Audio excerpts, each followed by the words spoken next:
اللہ تبارک و تعالیٰ کی رضا کے لیے مریض کی اگر کوئی شخص عیادت کرے تو اسے کتنی فضیلت حاصل ہوتی ہے، سماعت فرمائیں۔ ایک مسلمان کے دوسرے مسلمان پر جو حقوق ہیں ان میں سے ایک حق مسلمان بھائی کی عیادت کرنا بھی ہے۔ مریض کی عیادت رب تعالیٰ کو راضی کرنے والا کام ہے۔ چنانچہ مسلم شریف کی حدیث پاک سماعت فرمائیے۔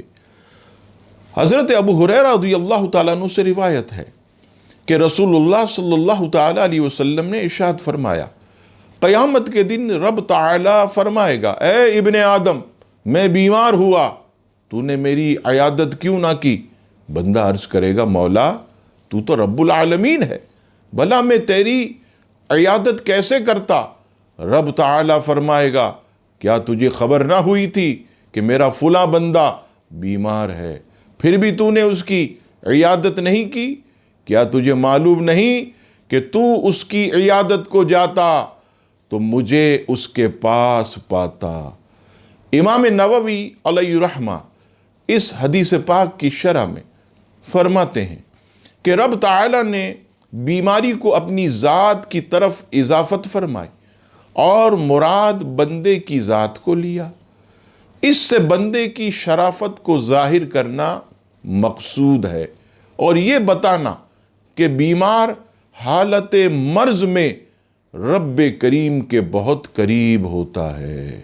نبی پاک صلی اللہ تعالیٰ علیہ وسلم مریض کی عیادت کو تشریف لے جاتے تو مریض کے بدن پر اپنا دست مبارک پھیرتے اور دعا کے وقت اپنا ہاتھ مریض کی پیشانی یا سر یا تکلیف والی جگہ پر رکھ کر شفا کی دعا فرماتے، جیسا کہ مسلم شریف کی حدیث پاک میں ہے۔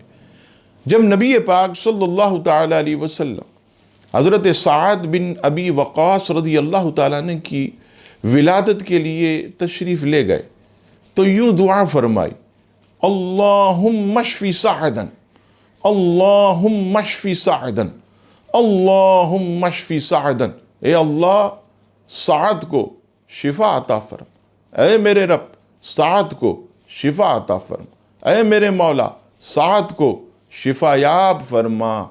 نبی پاک صلی اللہ تعالیٰ علیہ وسلم نے 3 مرتبہ یہ دعا فرمائی۔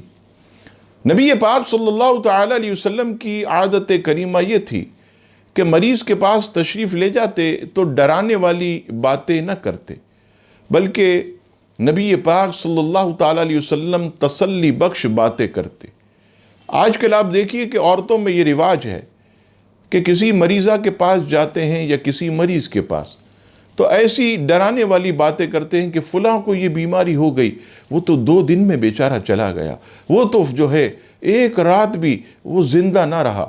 ایسی باتیں مریض کے سامنے نہ کی جائیں۔ بخاری شریف کی حدیث میں ہے، حضور سید عالم صلی اللہ تعالیٰ علیہ وسلم جب بھی بیمار کو دیکھنے کے لیے تشریف لے جاتے تو فرماتے، یہ کوئی پریشانی کی بات نہیں، انشاءاللہ اس تکلیف سے گناہوں سے پاکی حاصل ہوگی۔